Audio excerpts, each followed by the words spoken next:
Alors bonjour tout le monde, je suis Asma Amdouni, je suis médecin généraliste marocaine à Bouche-d'Or, dans le secteur privé. Et je suis très intéressée par la culture du bien-être, par la culture de la joie. Ce que je fais sur Internet, c'est accompagner les adolescents qui traînent, qui surfent sur Internet sans pour être guidés, qui se mettent en danger. Le grand danger, c'est la dépendance et surtout, c'est les criminels. Crime électronique, je parle du crime électronique, je parle des pervers narcissiques qui se baladent sur Internet, je parle des manipulateurs qui ne cessent pas de manipuler les adolescents. Wa alaykoum salam, la nano. D'accord.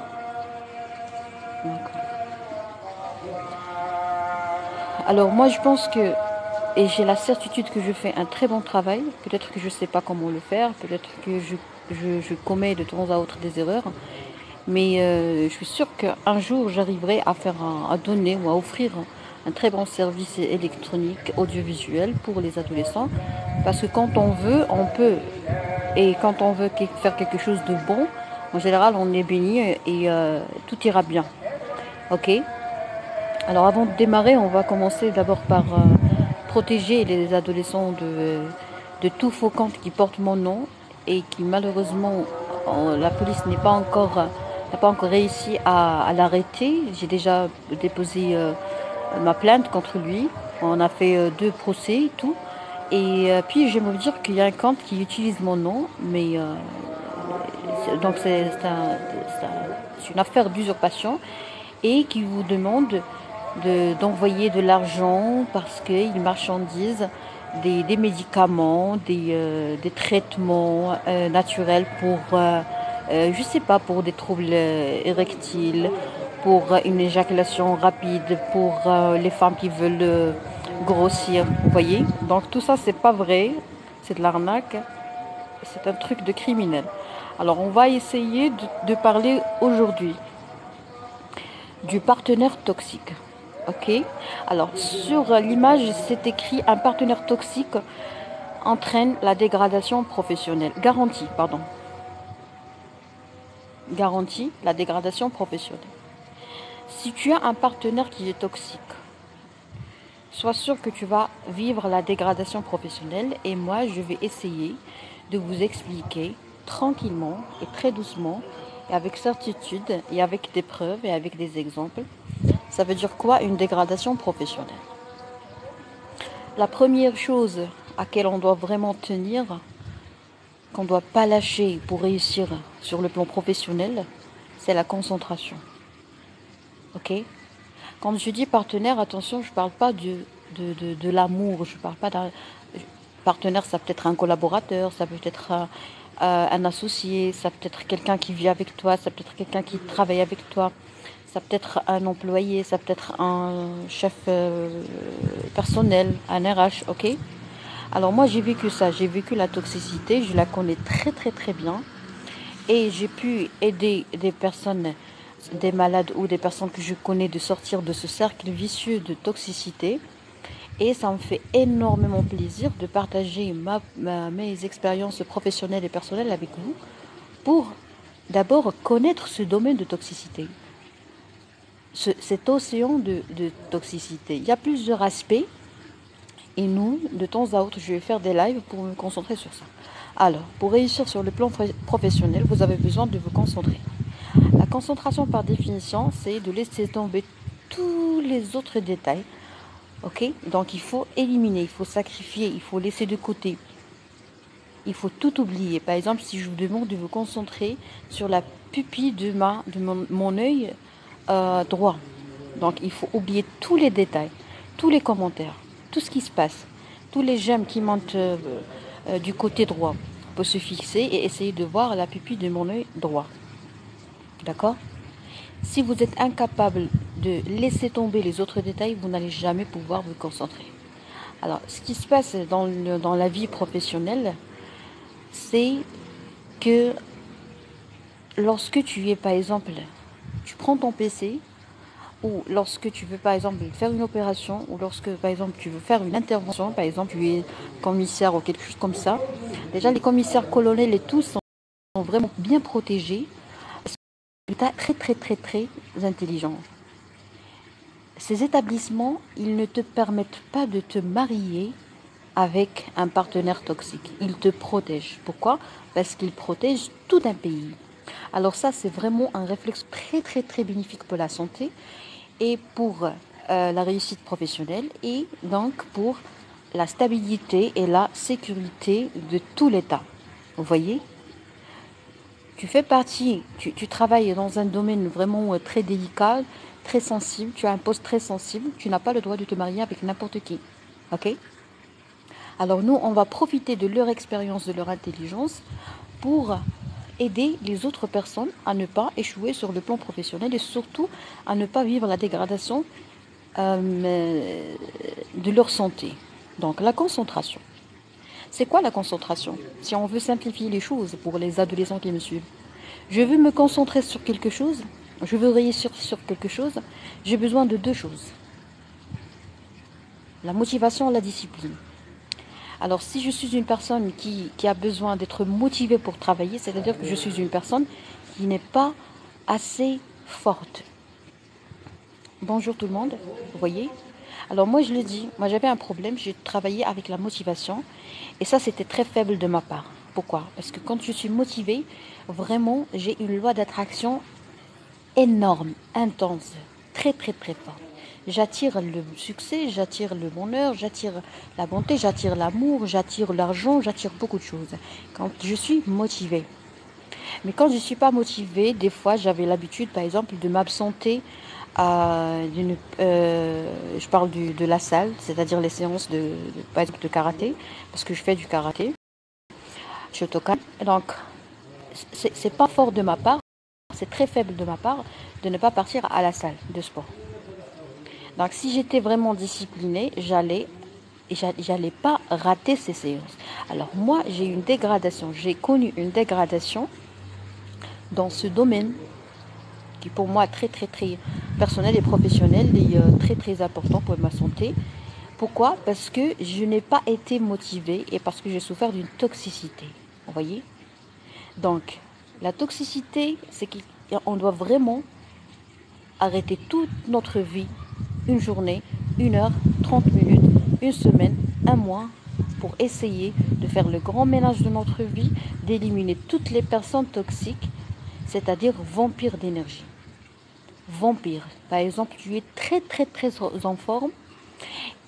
Ça m'est arrivé, tu portes ta tenue de karaté, tu respectes bien ton régime alimentaire, hygiène de vie, tout ce que vous voulez, mais tu reçois un coup de téléphone, tu changes d'avis. Est-ce que ça vous est déjà arrivé de ne plus avoir l'énergie en écoutant une voix ou en recevant un message ou en recevant un coup de téléphone? Est-ce que vous avez déjà vécu ce changement brutal, cette absorption d'énergie?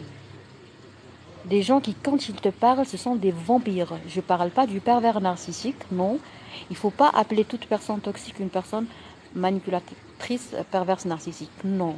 Moi, je parle de la toxicité tout court. Alors, est-ce qu'il y a quelqu'un parmi vous qui a déjà vécu cette perte brutale d'énergie et de sensation de plaisir et de motivation brutalement? Je parle de cette perte brutale. Est-ce que quelqu'un parmi vous a déjà vécu ça? C'est très important. J'aimerais bien avoir une idée sur vos réponses, sur votre avis ou vos expériences. Pour moi, je suis un chef cuisinier. Vous savez bien le stress que nous avons dans notre domaine. Ah, très bien, oui. Mais vous faites un très bon travail. Vous êtes très bon pour la santé. Alors, un chef cuisinier, c'est quelqu'un qui peut vraiment aider une personne déprimée. Si je suis déprimée et que je pars par exemple à un restaurant, que je trouve un repas de qualité, je trouve quelque chose de vraiment très délicieux et je trouve vraiment un bon service. Là je parle du serveur et tout. Une bonne restauration, truc d'autres gastronomie. Mais sincèrement, croyez-moi, vous faites un très bon travail et vous êtes bon pour la santé. Vous voyez? Alors j'aimerais bien, à travers vous, exprimer tous mes remerciements à tous les chefs cuisiniers qui font un très bon travail. Et des fois, dans les grands restos, dans les grands hôtels, qu'est-ce qu'on fait? Eh ben, on ne donne pas de pouvoir au serveur, mais on appelle le chef cuisinier, il sort et il peut très bien venir jusqu'à... Je ne sais pas, est-ce que vous avez déjà vécu ça, monsieur le chef cuisinier? On appelle le gérant, on lui demande d'appeler le chef cuisinier et on peut même l'applaudir devant tout le monde. Ça, c'est beau tout ça. Oui, alors Madame Lano a déjà vécu ça, c'est-à-dire la perte brutale d'énergie, de motivation. Et aussi, j'ai eu un stress dans ma maison. Bravo. D'accord.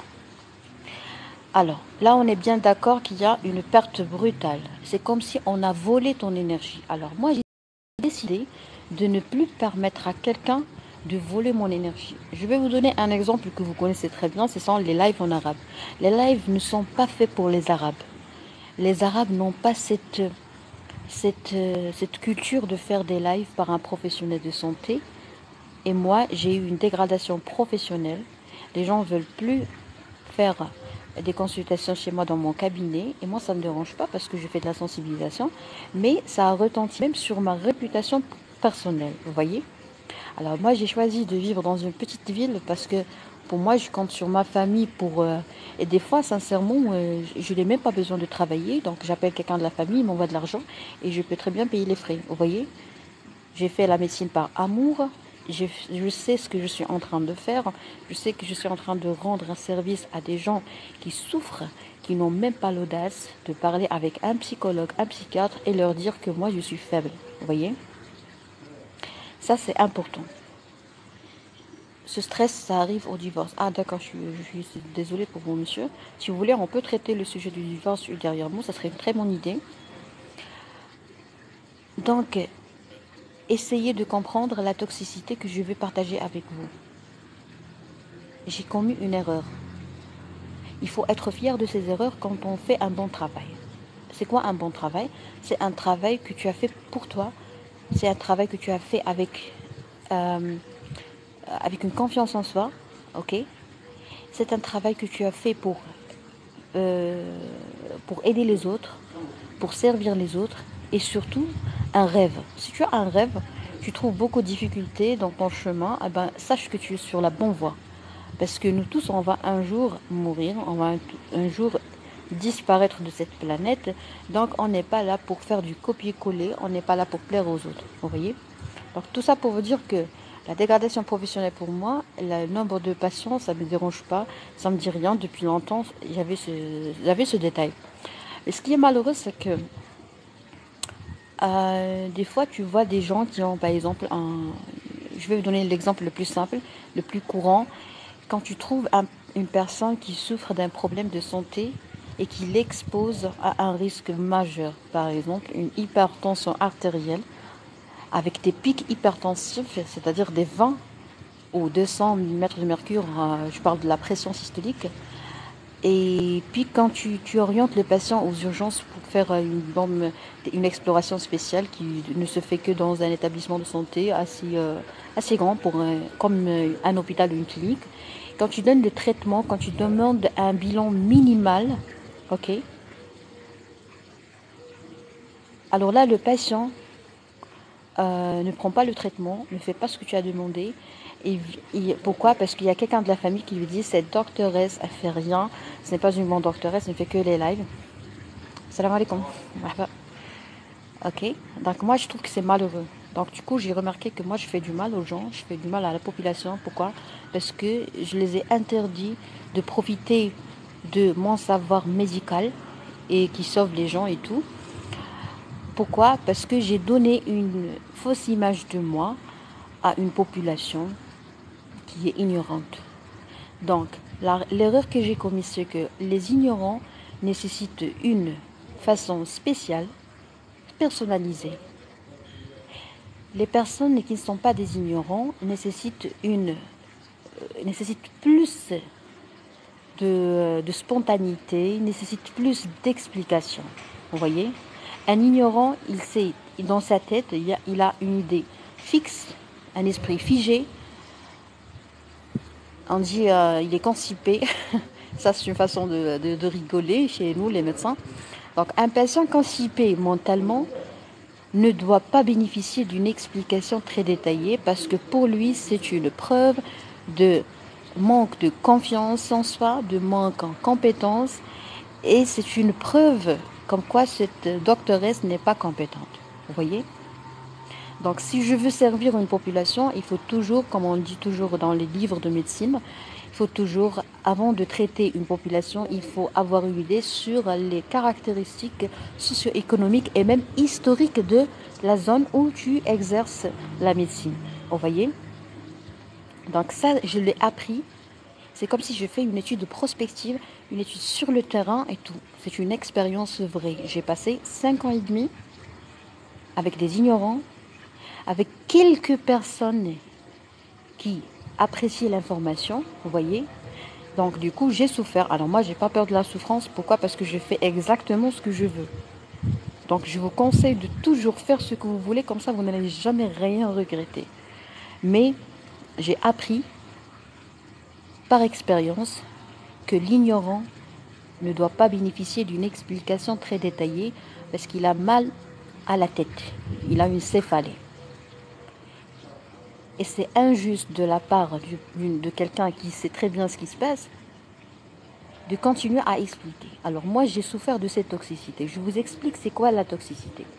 La toxicité, quand on parle à un ignorant, c'est le fait de perdre votre énergie totalement et brutalement. C'est-à-dire, je suis très motivée, j'ai fait le doua, par exemple, j'ai fait la prière Qiyam Layl, la prière du dernier, par exemple, tiers de la nuit. J'ai fait tout, j'ai fait la prière de l'aube, j'ai fait tout, j'ai lu du Coran, je suis tranquille, j'ai contacté ma famille, j'ai contacté mes amis, je vais très bien, j'ai respecté, j'ai pas mangé très tard le soir, j'ai pas de problème de déshydratation, je vais très bien, vraiment je vais très bien. Et je reçois des insultes, je reçois des remarques très méchantes, ça me dérange surtout pas, mais ce qui me tue, c'est lorsque cette personne, par exemple, qui est hyper tendue, qui n'a pas pris mon traitement, qui n'a pas valorisé ma consultation, qui n'a pas suivi ce que j'ai fait, qui a critiqué ma conduite professionnelle, comme quoi j'ai pas raison, je suis pas compétente. Lorsque je reçois cette patiente avec un AVC, c'est-à-dire avec, par exemple, une hémiplégie, je vais essayer d'être très simple, une paralysie brutale de l'hémicorps. Membre supérieur, la moitié de son corps ne bouge pas, paralysé. Ok? Alors moi, à ce moment-là, bon, c'est une preuve que j'avais raison. Mais moi, dans mon cœur, je me dis pas, Asma, waouh, Asma, tu es parfaite, tu es la meilleure, tu es une bonne docteuresse, tu as fait un bon diagnostic. Waouh, Asma, finalement, on a compris que tu avais raison. Non, moi, ça me fait de la peine. Ça me fait de la peine de voir une personne souffrir de quelque chose que j'ai essayé de prévenir. Alors, j'ai remarqué que c'était à cause de moi. Un arabe, il y a deux types d'arabes. Il y a l'arabe qui respecte le Dieu, les musulmans. Il y a un musulman un bon croyant, un bon pratiquant. Il y a un musulman qui est criminel. Il y a des criminels musulmans, vous voyez. Il y a des menteurs. Normalement, en islam, on ne doit pas mentir. Des gens qui sont bons, des gens qui sont mauvais. Des gens qui sont mauvais, il y a des gens qui sont mauvais avec eux. Ils commettent des péchés entre eux, c'est-à-dire en secret, en cachette, pardon. Et il y a des mauvaises personnes avec les autres. Il y a plusieurs cas de figure. Vous voyez? Donc lorsque je parle des Arabes, je ne parle pas de n'importe quel arabe, n'importe quel musulman, mais je parle des Arabes ignorants, qui n'ont pas un stylo chez eux, qui ne prennent pas entre leurs mains, entre leurs doigts, un stylo pendant la journée, qui ne lisent pas une page durant la journée, qui ne connaissent pas la date. Si tu ne connais pas la date, ok? Si tu ne connais pas la date, il faut savoir que ça fait partie d'un test qu'on fait en neurologie, ça s'appelle MMS. Vous voyez? Il faut toujours garder ça dans la tête. Si je parle avec quelqu'un, il faut toujours que je lui demande, c'est quoi la date? On est le? Vous voyez? On est le? Essayez de poser cette question aux gens. Essayez de demander aux gens, est-ce qu'ils ont vu, par exemple, bon, moi, je ne regarde pas le téléjournal, mais j'aime bien, mais je lis bien les news, c'est-à-dire les news en français, c'est quoi? Moi, je sais pas. C'est comme le journal, mais ça peut-être sur Internet, parce que je suis abonnée, je reçois des choses sur Internet par mail, et je peux très bien lire toute l'actualité, vous voyez? Alors, si vous avez affaire à des gens qui ne regardent pas le téléjournal, qui ne lisent pas le journal, qui, qui sont vraiment déconnectés de cette vie, croyez-moi, vous êtes vraiment mieux, c'est et je parlais du journal, du téléjournal et tout. Merci quand même. Alors, moi je pense que j'ai été fautive. J'ai été fautive. Dorénavant, je ne vais jamais animer un live en arabe. Et du coup, je vais essayer d'économiser mon énergie. Les nouvelles. Oh, merci beaucoup, monsieur Mbarak. Je cherchais ce terme exactement. Alors moi, je pense que on ne peut pas tout avoir dans la vie et on n'a pas le droit de continuer à perdre. Ok? Tu perds une seule fois, tu vas gagner toutes les fois. Tu sacrifies une chose, tu vas être à l'aise toute ta vie. Alors je vais essayer. Moi aussi j'ai oublié ce mot. Ah bah oui, ça arrive. Des fois il y a des termes qui nous échappent. Alors je vais essayer de lire vos commentaires. Le stress, ça arrive au divorce. On va traiter le sujet du divorce. Il ne faut pas se précipiter. Alors juste un petit conseil, monsieur le chef cuisinier, il ne faut pas se précipiter à prendre cette décision du divorce. Quand vous voulez divorcer, il faut toujours mettre un bon diagnostic. Prenez la main de votre épouse, essayez d'être très gentil, absorber son énergie négative, sa colère et tout. Essayez de partir chez un médecin sans le dire à aucune personne, surtout la famille. Vous allez partir chez votre médecin traitant. Par exemple, moi, je reçois les gens qui veulent divorcer et tout. Et puis, je remarque qu'ils avaient un problème de santé qu'ils ignoraient. Une maladie du système, une connectivité, par exemple, une maladie auto-immune. Je sais pas, un trouble hormonal, une tumeur, une maladie chronique comme le diabète, comme insuffisance rénale, comme quelque chose d'autre. Vous voyez? Donc d'abord, il faut commencer par éliminer les problèmes de santé physique. Et puis par la suite, on peut penser à résoudre les conflits. Il y a des gens, ce qu'on appelle des thérapeutes du couple, qui traitent les couples. Ok? Donc il n'y a pas le feu, il n'y a pas le feu. Mais vraiment, il ne faut pas que quelqu'un intervienne dans cette décision. Je parle de la famille toujours, des amis. Maintenant, c'est bon, il n'y a pas d'ignorant, comme l'a dit monsieur Saïd. 15, une personne consciente et non ignorante. Alors, il y a quelqu'un qui a dit que j'ai 15 personnes, je sais pas. Que j'ai 15 personnes dans mon live, ben, c'est pas grave, ils sont en train de travailler, il est où le problème? De mieux en mieux, live sur TikTok, bravo Asma. Merci beaucoup, Madame Nano, c'est gentil. Un ignorant égale quelqu'un qui ne comprend pas la langue française. Alors je vais vous bloquer, monsieur, parce que vous êtes à côté de la plaque. Vous êtes à côté de la plaque, monsieur. C'est du n'importe quoi. Il y a quelqu'un qui a dit un ignorant qui ne connaît pas la langue française. C'est-à-dire que tous les Américains sont des ignorants. C'est ça? C'est-à-dire que tous les Japonais sont des ignorants. Pour vous, monsieur, la langue française, c'est une langue de qualité, de bourgeoisie, de noblesse, de savoir, de beaucoup de choses. Alors pour moi, la langue française, c'est une langue de colonisation. C'est la langue du colonisateur. Mais au Maroc, c'est notre deuxième langue. C'est pas moi qui décide, ok? Si j'anime un live en anglais, vous n'allez rien comprendre et il y a quelqu'un d'autre qui va vous dire, docteur, c'est bien de choisir la langue anglaise parce que la langue française, c'est une langue des ignorants. Vous êtes à côté de la plaque, monsieur. Excusez-moi, mais je suis très ferme, je suis très agressive, je deviens très agressive lorsque je vois la stupidité. Alors vous, monsieur, vous êtes capable de rédiger des phrases en français, mais vous êtes un sacré ignorant parce que vous avez insulté toutes les langues. Alors l'arabe est une langue de qualité, l'arabe est une langue précieuse, l'arabe est une langue sacré pour moi, ok? Si je parle en français, ça ne veut pas dire que je n'aime pas l'arabe. Et si je critique les arabes, ça ne veut pas dire que je n'aime pas mon origine arabe, mais ça veut dire que nous, les arabes, on est comme vous, monsieur. Voilà, parce que on dit, n'apprenez jamais, on n'apprend pas une langue, on apprend une culture. Donc, monsieur, vous avez toujours votre culture arabe et vous avez appris une langue. Vous voyez? Il faut savoir, monsieur, que vous êtes un ignorant. Point à la ligne. De mise en live sur TikTok, d'accord. Alors, toute personne qui parle au sujet, c'est une personne qui va pas bien, donc je vais la bloquer, comme ça, elle va pas commettre des erreurs, des bêtises, pardon. Euh, je sais pas qu'est-ce que vous avez dans la tête, mais je vous souhaite un bon rétablissement. Exactement, les nouvelles. Merci, monsieur Park. C'est quoi le sujet, docteur? Alors, le sujet, c'est le partenaire toxique. Partenaire que ce soit dans la vie professionnelle ou personnelle. Oui, c'est pour ça alors. D'accord. Alors, on va aller très doucement. Partenaire toxique. Je vais continuer de parler de moi.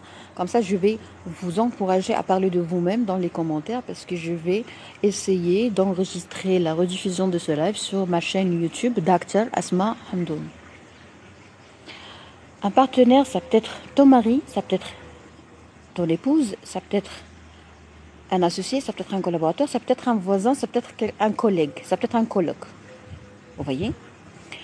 Donc moi j'ai remarqué que j'avais une fuite importante, énorme d'énergie. Pourquoi? Parce que quand je fais un très bon travail, les gens croient que je suis pas compétente et que je fais un mauvais travail. Ok? Est-ce que c'est clair? Si tu fais un très bon travail, normalement tu dois être récompensé. Je parle pas de la charité et tout, parce que déjà la charité, on ne doit rien attendre des gens. Mais quand on fait un bon travail, normalement on doit être apprécié. On est très vulnérable à ça. Et ça peut même toucher notre confiance en soi. Parce que la confiance en soi, ça monte, ça descend, vous voyez, ça surfe, ça se consomme. Donc, si je fais un bon travail, je ne suis pas récompensée, il faut arrêter la bagnole. Ok? Il faut se poser la question, mais qu'est-ce que je suis en train de faire? Normalement, quand on est très jeune, qu'est-ce qu'on fait? On est têtu. Moi, j'ai été têtu. On est têtu parce qu'on a la conviction, on est sûr de ce qu'on fait, et on continue, et on veut aller jusqu'au bout. Non seulement on est têtu, mais on est très curieux pour connaître d'autres choses, pour découvrir, et ça, c'est très, très bien. Parce que les erreurs qu'on commet durant notre jeunesse, ça ne veut pas dire qu'on est stupide, non. Tu n'es pas stupide. C'est très humain de commettre des erreurs. C'est très humain et c'est très normal de connaître des idiots. Avec tous mes respects à tous les idiots que j'ai déjà connus, que ce soit femmes, hommes, enfants, âgés et tout. Mais moi-même, j'ai été idiote. Il est où le problème? Vous voyez? Si tu as déjà connu un idiot qui t'a pris toute l'énergie, qui t'a pris quelque chose de précieux, du temps, le temps c'est la chose la plus précieuse, alors sache que ce n'est pas la fin du monde. On est là pour vivre. Il y a des moments qui existent encore. Essayez de bien écouter et de bien penser à ce que je viens de dire. Il y a des moments à vivre. Il y a encore des moments à vivre. Ma journée n'est pas terminée. Il est 13h38. Je vais reprendre le travail après ma pause. Il y a le soir, il y a beaucoup de choses. Je ne sais pas quand est-ce que je vais mourir. Vous voyez? C'est comme si on est dans un hôtel. On peut bénéficier de tous les services. On peut bénéficier d'une séance de massage, de spa, de natation, de bien s'éclater dans la boîte de nuit qui se trouve dans cet hôtel. On va rien payer. Et par la suite, où on va payer, bon. Et par la suite, on va devoir quitter cet hôtel. Donc, qu'est-ce que je fais? Est-ce que je profite de tout ce qui se trouve, tout ce qui existe dans cet hôtel, ou bien je vais continuer à penser au passé, continuer à penser à la dernière fois où j'étais avec quelqu'un dans cet hôtel, continuer à penser que j'ai perdu, je sais pas, mon labrador ou quelque chose comme ça. Il y a un hôtel, il y a des endroits, il y a un divertissement, il faut en profiter. Ben, c'est ça, la vie. Moi, j'ai une journée, il faut profiter de cette journée. J'aurai jamais cette journée, j'aurai jamais ce moment. Alors moi, je suis vraiment assise dans un endroit, je suis en pleine verdure là, et vraiment, j'ai pas voulu partager ça avec vous. J'ai pas voulu mettre ma cam. D'ailleurs, j'ai l'habitude de la mettre. Pourquoi? Parce que c'est un moment à moi. J'ai commencé à vraiment ne pas tout partager avec les gens. Pourquoi? Parce que peu importe ce que les gens vont sentir ou ne vont pas sentir. C'est à eux de créer leur propre bonheur. Si tu es incapable de créer ton propre bonheur, si j'essaie de t'aider à te sentir à l'aise, tu vas profiter de moi, tu vas absorber mon énergie. Ben, reste là où tu es et moi je vais rester là où je suis. Vous avez entendu le son ou le bruit, le petit soft bruit de la fontaine. J'ai des fleurs en face de moi. C'est très calme, c'est ensoleillé. Ben, c'est moi qui a créé ce bonheur. C'est moi qui a décidé de venir ici, de me déplacer pour chercher ce bonheur. Donc c'est à toi de partir dans un petit jardin, de t'asseoir dans un banc, de partir, je sais pas, face à un lac, mater des oies, je sais pas. Essaye de créer ton bonheur. Dorénavant, à partir d'aujourd'hui, j'ai décidé de laisser les idiots idiots, de laisser les tristes tristes, de laisser les apathiques apathiques, de laisser les personnes négatives négatives, de laisser les personnes toxiques toxiques. Tu fais pas énorme truc pour moi, je te laisse tomber. Que ça soit femme, homme, jeune, tout ce que tu veux. Je ne vais plus penser à l'intérêt des autres parce que je ne suis pas censée le faire. Je suis censée le faire uniquement quand il s'agit d'un patient dans mon cabinet. Ben, si tu mets les pieds dans mon cabinet, je suis responsable de ton bien-être. Si tu ne viens pas dans mon cabinet, ça ne m'intéresse pas ce qui va t'arriver. Ce n'est pas mon problème. Je pense que moi-même, j'étais toxique. Pourquoi? Parce que le fait d'aider les gens, c'est très toxique. Aider les autres, c'est toxique.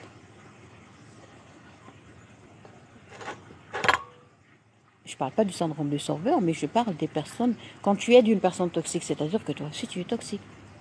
Tu veux faire le héros, tu veux faire le Batman, tu veux faire, je sais pas moi, le savant. C'est pas normal. Mais c'est pas normal. Alors, est-ce que vous avez des caractères de personnes toxiques? Est-ce que vous avez déjà souffert d'une personne toxique? Alors, si vous n'avez pas de cas, d'exemple, moi je peux partager avec vous des exemples. Je vais lire vos commentaires en attendant vos réponses.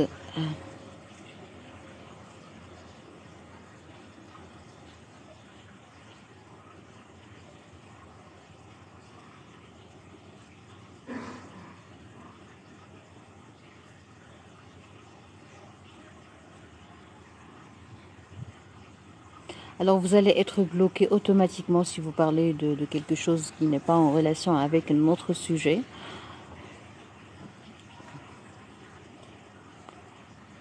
Hassan 2 a dit une personne qui ne connaît pas l'arabe et le français et l'anglais, c'est un... D'accord, ça c'est bien. Ça c'est bien, ça c'est parfait. Ama, j'irai beaucoup de choses, ok? Donc, pourquoi il a dit ça? Parce qu'il est sage, parce qu'il sait très bien qu'on ne pourra pas avancer si on n'apprend pas toutes les langues. Minimum. Minimum. Parce que quand tu pars, par exemple, pour passer un concours et tu veux travailler dans un, je sais pas moi, dans une boîte, boîte, c'est-à-dire société, dans une multinationale, tu vas travailler avec des étrangers, tu vas devoir signer des contrats, représenter la société, tu dois devoir mener une réunion avec les gens, avec des gens étrangers et tout. Mais si tu connais uniquement une seule langue, l'autre il est étranger, il est différent, il ne connaît pas ta langue. Qu'est-ce qu'on va faire? On va utiliser Google Traduction? C'est pas normal. Tu veux passer un concours pour commencer à travailler dans cette société. La société exige des langues. Qu'est-ce que tu vas faire? Tu vas traiter les choses d'une façon personnelle. Tu vas croire que, ah non, ce sont des racistes. Il faut être fier de l'arabe. Et la monotonie encore une fois. Et les sujets consommés, vous voyez, connaissez ces sujets-là. Toute une liste d'arguments, de preuves qui ne servent à rien, qui vont jamais servir à quoi que ce soit. Mais la raison, la sagesse, c'est quoi? C'est que quand tu veux travailler dans une société, on va te passer un concours. Le concours, ça peut être en français, en anglais ou en espagnol, selon la société que tu vises. Donc, tu ne vas pas réussir ce concours et tu ne vas pas pouvoir accéder. Des fois, on ne peut pas accéder. Alors, soulignez-moi ça. Il ne faut pas créer un problème d'accès. Non. Pour éviter les problèmes d'accès, il faut essayer de bien s'instruire. Pour accéder à l'information, par exemple, durant ce live, qui est très très très bénéfique pour la santé, qui parle du partenaire toxique, de la dégradation professionnelle, alors juste pour accéder à l'information, tu dois devoir maîtriser ou au moins connaître une langue. Vous voyez? Donc ça, c'est un outil.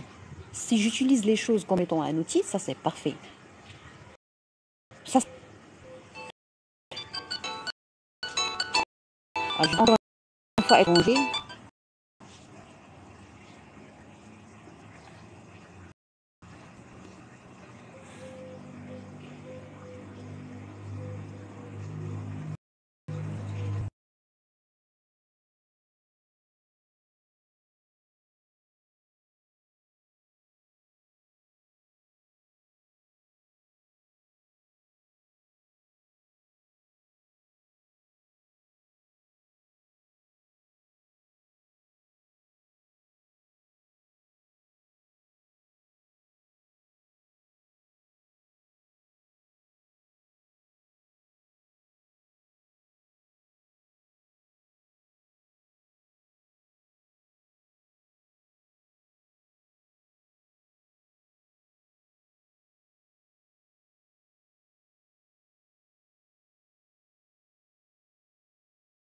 Autres.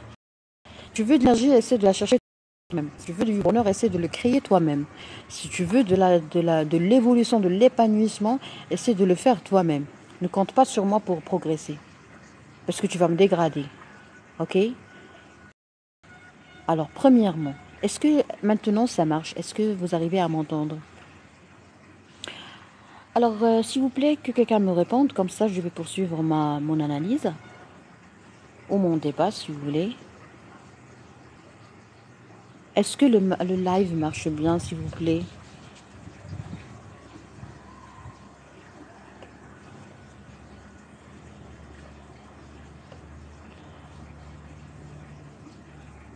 S'il vous plaît, est-ce que vous arrivez à m'entendre? J'aime pas recevoir les appels durant mon live parce que vraiment ça abîme le flux d'internet. Oui, ah merci beaucoup Nanou. Vous m'avez sauvé la vie en me répondant. Très bien, donc comment ne pas perdre votre énergie? Comment ne pas épuiser votre énergie? Comment ne pas être victime d'un vampire d'énergie? Premièrement, il faut être égoïste. Merci beaucoup, c'est gentil. Il faut être égoïste, c'est-à-dire, il faut être honnête. Et non pas très gentil, et non pas docile. Et si vous avez du mal à faire ce qui normalement doit être fait, il faut savoir que vraiment votre enfant intérieur souffre. Vous avez été mal éduqué. Vous avez été éduqué d'une façon. Vous avez été manipulé par vos parents et par la société et par l'école. Et on vous a chosifié. Du coup, vous avez commencé à tout faire pour plaire aux autres. Vous voyez? Si vous avez ce problème, si vous avez du mal à dire non, si vous êtes là uniquement pour servir les autres, si vous êtes un faux gentil, il faut essayer de traiter ça. Si vous ne voulez pas partir voir votre médecin, c'est-à-dire que vous êtes un malade qui ne veut pas voir son médecin, va vous rendre malade. Alors là, prenez ces notes-là, parce que c'est très pratique, c'est très pratique ce que je vais dire. 1. Première erreur pour garder votre énergie. N'essayez jamais de traiter les gens. Même si vous êtes un médecin, on ne traite que les patients qui se présentent dans notre cabinet, dans notre bureau à l'hôpital ou à la clinique. Le fait d'aider les gens ou les traiter, ça c'est très pratique. Je suis en train de vous raconter mes propres expériences. Vous avez un savoir, vous avez un diplôme, vous avez une formation qui vous permet de traiter les gens. Ne traitez jamais quelqu'un qui n'a jamais demandé d'être traité. La seule façon d'avoir une preuve que la personne a présenté une demande de traitement, c'est de ne pas être avare, c'est d'apprécier la consultation de psychologie, c'est de partir voir son psychologue ou son psychiatre ou son médecin traitant pour bénéficier d'une orientation par ce médecin généraliste et puis patienter et apprécier le travail d'un psychologue. Au Maroc, les gens croient. Les gens ne connaissent pas la valeur d'un psychologue. C'est pour ça qu'ils vont continuer à souffrir toute leur vie. Ils ont mérité la souffrance.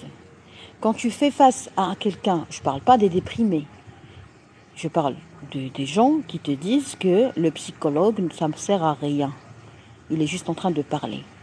Il est juste en train de bavarder. Le psychiatre, ça ne sert à rien. Il donne des traitements. Alors lui, il ne consulte le psychiatre que lorsqu'il arrive à un stade d'agitation, à un stade d'agression, à un stade d'allo-agression ou d'auto-agression, un stade de crime, et il ose dire que le psychiatre ne sert à rien. Si tu pars à un psychiatre, voir un psychiatre au stade de dépression, ou de stade d'anxiété, ou stade de paranoïa, tu ne vas pas arriver à la schizophrénie. Si tu es schizophrène et que tu ne veux pas partir voir ton psychiatre, tu risques de commettre un crime, tu risques de continuer à souffrir, tu risques de faire souffrir toute ta famille et surtout le partenaire. Est-ce qu'on va te laisser traîner comme ça dans la nature et ne pas bénéficier d'un traitement qui est obligatoire? Tout dépend de la formation des personnes. Un schizophrène bien scolarisé, bien cultivé, n'a rien à voir avec un schizophrène ignorant et impoli. Vous voyez? Donc, il y a une grande différence, même dans la probabilité de guérison et la facilité de guérison. Je ne parle pas de la guérison, c'est-à-dire totale, mais au moins espérance de vie tranquille, une amélioration de la qualité de vie.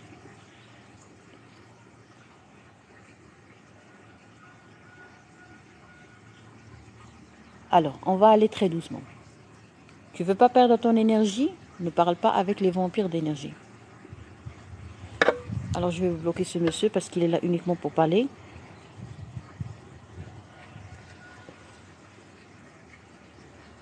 Ne perds pas ton énergie. Je vais vous donner des astuces. Une autre astuce. Nous, on est très différents. Tu veux te marier avec une femme. Alors, les messieurs qui suivent ce live ou la rediffusion, faites très attention à ce que je vais dire. Chaque mot a une grande valeur. Si tu veux te marier avec une femme, si tu veux sortir avec une femme, halal, haram, ça ne m'intéresse pas, c'est pas mon problème. Je ne dois pas juger les gens. Tu veux te marier avec une femme ou tu veux sortir avec une femme et faire l'amour avec elle et par la suite tu vas te marier avec ta cousine. C'est très répandu, cette histoire maudite est très répandue au Maroc par les ignorants qui sortent avec une femme, qui couche avec une femme. Il est sûr que sa maman ne veut pas qu'il se mariera, n'acceptera jamais qu'il se mariera avec cette femme et pourtant il la pénètre. Vous voyez? C'est-à-dire un musulman qui couche avec une femme, qui fait une pénétration vaginale et qui est sûr qu'il ne va jamais se marier avec cette femme. Alors déjà, ce monsieur doit avoir un psychiatre ou un psychologue ou au moins son médecin traitant. Comme ça, il doit se faire soigner. Quand il veut se marier, qu'est-ce qu'il fait? Il demande à sa maman, avec toute l'audace, il ose se marier avec une femme quand on la ramène de la campagne. Pourquoi? Pour qu'il ne soit pas arnaqué comme disent les hommes. Ces hommes-là, je ne parle pas des vrais hommes. Est-ce que vous avez déjà vécu ça? Est-ce que vous avez déjà connu ce type d'histoire maudite? Alors nous, on reçoit les victimes de ces gens-là. On reçoit des femmes qui souffrent de ces hommes. Il sort avec la fille, d'accord? Elle n'est plus vierge ou elle n'était pas vierge. L'essentiel, c'est qu'il sort avec une fille, elle fait l'amour avec elle. Elle est chrétienne ou je ne sais pas moi. Il sait très bien qu'il ne va jamais se marier avec elle, ou elle est musulmane également.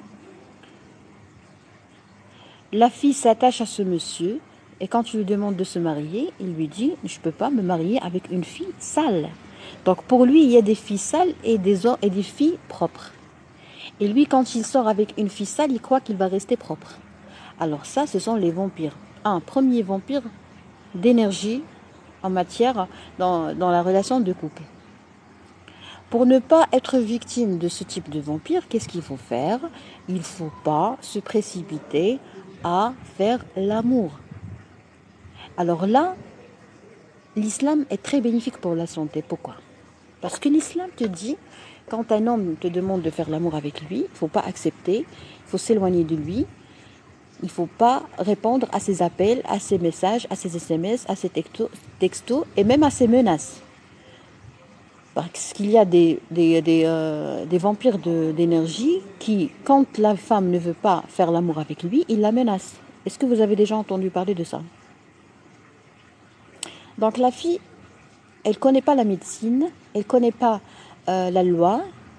Qu'est-ce qu'elle fait? Elle sort avec ce monsieur, elle couche avec ce monsieur parce qu'elle a peur de lui.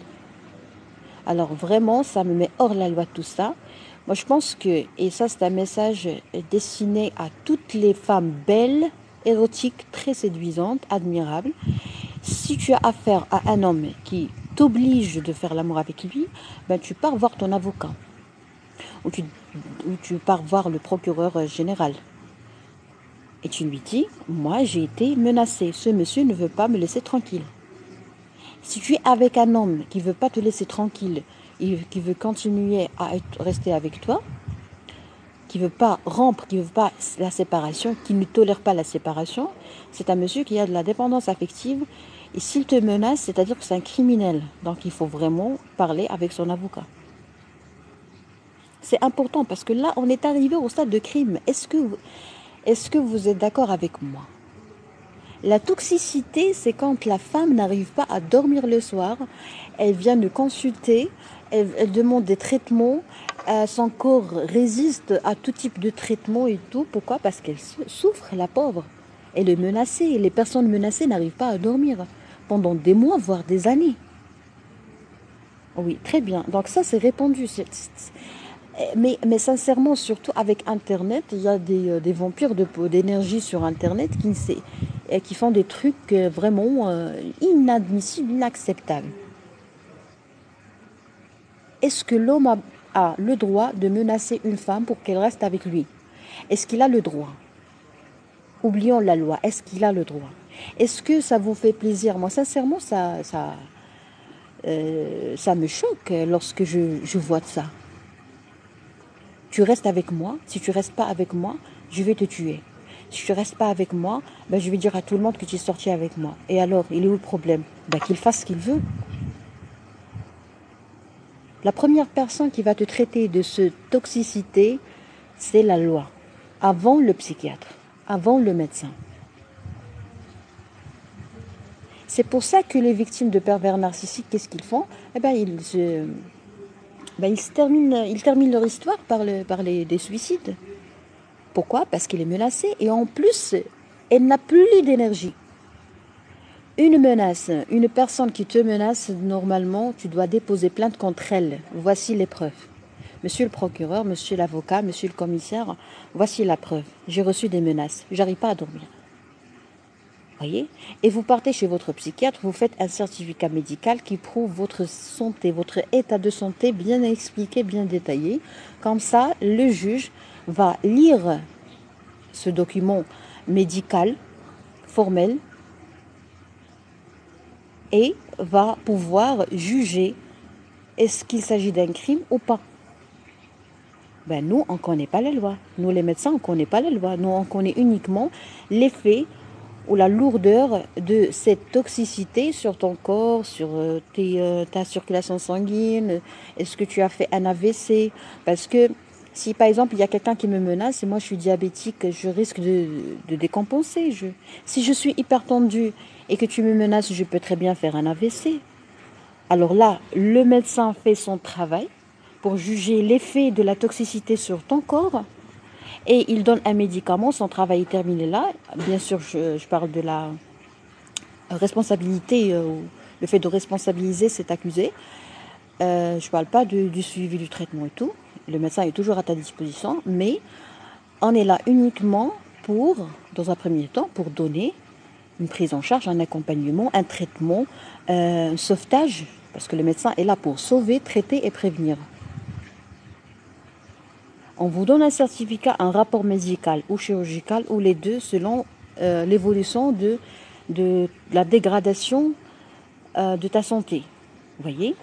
Et tu vas partir, ou vous allez partir chez votre avocat, ou votre procureur, ou votre commissaire, pour déposer toutes ces informations, tous ces documents, et pour mettre fin à cette menace. Alors, pourquoi la victime du pervers narcissique ou du manipulateur pervers narcissique ne peut pas déposer plainte contre cette personne? Est-ce que vous voulez que je vous dise les détails? Pourquoi vous êtes en train de souffrir et vous êtes incapable de mettre fin à la souffrance? Pourquoi vous êtes incapable de partir à la police et leur dire « ce monsieur m'a menacé ». Est-ce que vous voulez que je réponde? Oui ou non? Exactement, vous avez raison, la plus grande partie de la population n'ont pas cette culture d'aller voir un psychologue, psychanalyste ou bien psychiatre. Bravo monsieur. Alors, est-ce que vous voulez que je vous donne des raisons selon les patients, selon les gens, selon les victimes? Est-ce que vous voulez ou non? Oui ou non? S'il vous plaît, répondez-moi au moins, comme ça je poursuis. Est-ce que vous voulez savoir pourquoi vous êtes incapable de mettre fin à cette toxicité? Oui, très bien. Alors, on va prendre le cas d'un pervers narcissique. Le pervers narcissique, il est très intelligent, il est malade, il ne sait pas qu'il est malade, il est comme un diable. La seule façon de vivre pour lui, c'est d'extraire l'énergie. Il est incapable de vivre tout seul, il est incapable de créer son bonheur, il est incapable de vivre la joie. Il n'a pas de joie, il n'a pas d'empathie, il n'a pas de sentiment, il n'a pas de logique. Pardon, je vais mettre ma jaquette parce que vraiment, le climat change brutalement à bouche d'or.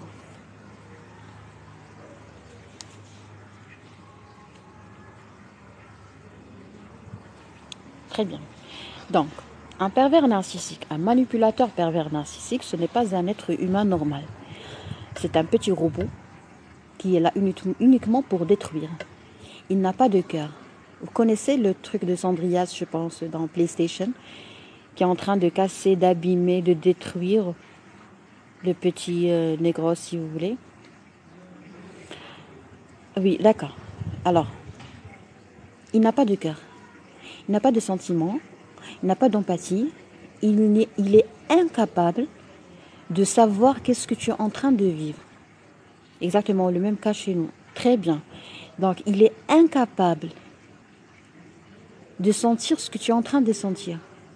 Tu sais que des criminels, si tu entres dans une prison par exemple, les criminels ont un cœur. Les personnes qui ont tué ont un cœur, ils ont de la pitié. Le pervers narcissique n'a pas de pitié.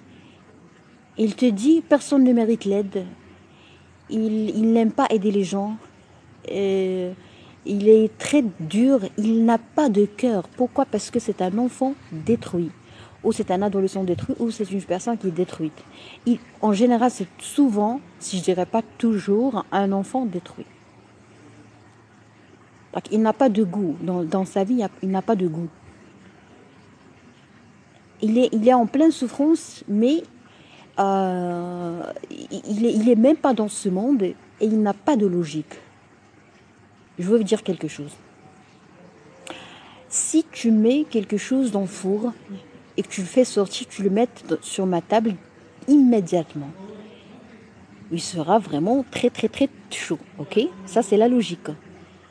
Le pervers narcissique, il n'a pas de logique. Donc, quand il touche quelque chose qu'il le trouve très très très froid, glacé, il va te dire « Ah oui, c'est glacé, donc tu viens de le faire sortir du four. » Et il est persuadé, il est vraiment sûr de ce qu'il dit. Tu lui dis « Non, mais c'est pas normal. Si tu viens de le sortir du four, normalement il devrait être chaud. » Il te dit « Non, mais bien sûr que non. » Vous voyez? Donc, vraiment, vous allez vous perdre avec un pervers narcissique. Le pervers narcissique, c'est quelqu'un qui veut vous rendre folle. Par exemple, tu lui achètes une voiture. Ou tu achètes une voiture à toi, ok? Tu t'offres une voiture. Cette voiture coûte, par exemple, je sais pas moi, 100 millions marocains, c'est-à-dire 10 000, 10 000 euros. Oh, pardon, 100 000 euros, c'est ça? Non, 100 000 euros, voilà. Tu t'offres une voiture qui coûte 100 000 euros et le pervers narcissique, pour te rendre folle, qu'est-ce qu'il fait? Il te dit directement, tu es en face de lui, c'est toi qui as payé, c'est toi qui as fait le compte bancaire depuis ton compte bancaire au compte professionnel de l'agence qui vend les voitures de luxe, par exemple. Et il te dit, mais c'est moi, mais Asma, c'est moi qui t'ai acheté la voiture, tu te rappelles pas? Vous voyez? Il dit à tout le monde que c'est lui qui a acheté la voiture. Et même si lorsque tu même si vous êtes entre vous deux, c'est-à-dire qu'il n'y a aucune autre personne à laquelle il pourra mentir, il va te mentir toi-même. Il va te dire, mais c'est moi qui ai acheté la voiture. Donc ça, c'est illogique. Donc si tu es avec une personne comme ça, mais sincèrement, tu risques de te suicider, tu risques de le tuer, mais tu ne peux pas avoir de l'énergie.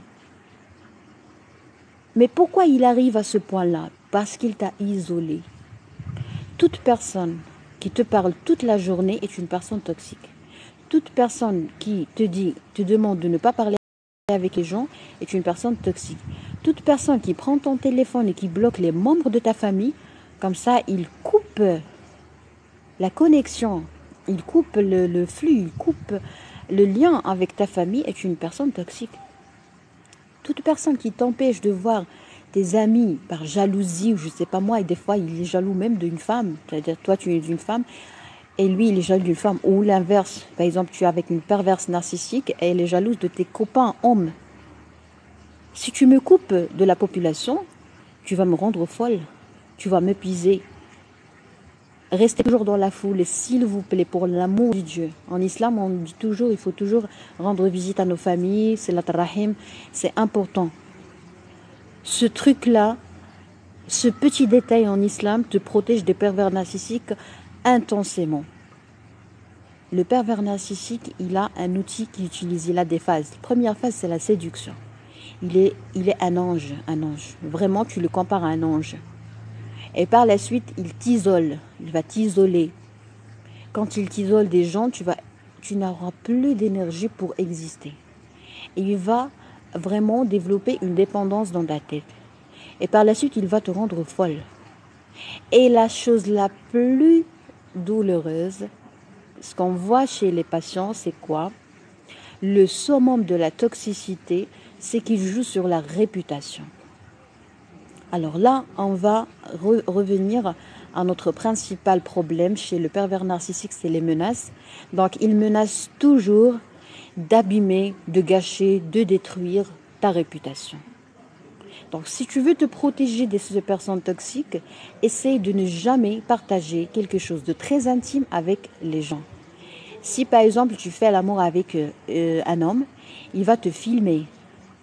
Vous savez, moi, je connais des gens qui ont été victimes, par exemple des femmes victimes de son époux, c'est-à-dire son mari, à lui, à elle, vous voyez, et qui étaient en train de la filmer durant les rapports sexuels.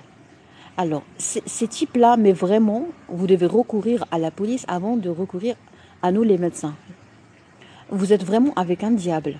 Un diable, c'est quelqu'un qui ose filmer sa femme, qui est en train de prendre soin de lui, de faire l'amour avec lui. Et par la suite, il lui dit, je vais tout raconter à tout le monde et je vais même diffuser cette vidéo sur Internet si tu décides de me quitter. Tu n'as pas le droit de me menacer. Je veux le divorce, je vais divorcer. Je veux le divorce, tu vas essayer de chercher une solution. On va partir chez le médecin. Si tu me menaces, tu es un criminel. C'est uniquement le criminel qui menace les gens. Il y a des femmes qui se suicident à cause des menaces. Autre chose, pour la réputation, je vais vous donner les détails de comment le pervers narcissique attaque votre réputation.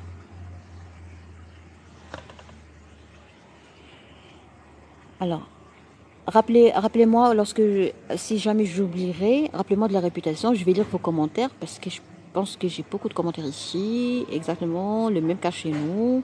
À propos du changement de climat. Ah, d'accord. Le couple dans le mariage à deux et chez nous, le mariage à trois inclut la mère et les conciliations. Vous avez parfaitement raison, monsieur Mbarak. Sincèrement, c'est ça la toxicité. C'est quand tu te maries avec un homme et qu'il a le droit, fils de sa mère, il a le droit de... pardon, tu n'as pas le droit de coucher avec ton mari sans avoir l'autorisation de ta belle-mère. C'est dégueulasse. Excusez-moi pour le dire, mais c'est dégueulasse. Ça, c'est un grand bébé, un gros bébé qui veut se marier. Tu vas te marier comme ça, le mariage à trois, comme l'a nommé M. Barek. Je remercie énormément. Ça, c'est de la toxicité. Mais ne vous mariez jamais avec un homme et sa mère. Ne vous mariez jamais avec un homme et sa sœur. Mariez-vous avec un lion. Mariez-vous avec un lion, avec un cheval, avec un homme qui est vraiment très fort sur le plan personnel, relationnel, un homme qui mérite que vous mettez une alliance sur votre doigt. Alors, l'enfance détruite, c'est le phénomène du siècle dans notre société paralysée. Bravo pour ce mot paralysé. Ressentez toujours le remords de la conscience de vous blâmer. Oui, Madame Nano, un pervers narcissique, c'est un manipulateur. Donc, qu'est-ce qu'il fait? Comment on peut épuiser l'énergie de l'autre? C'est en le blâmant, en continuant à lui faire des reproches, en continuant à le culpabiliser, en continuant à se victimiser. Il est toujours victime. Il est toujours victime. Il joue. Il joue comme le piano.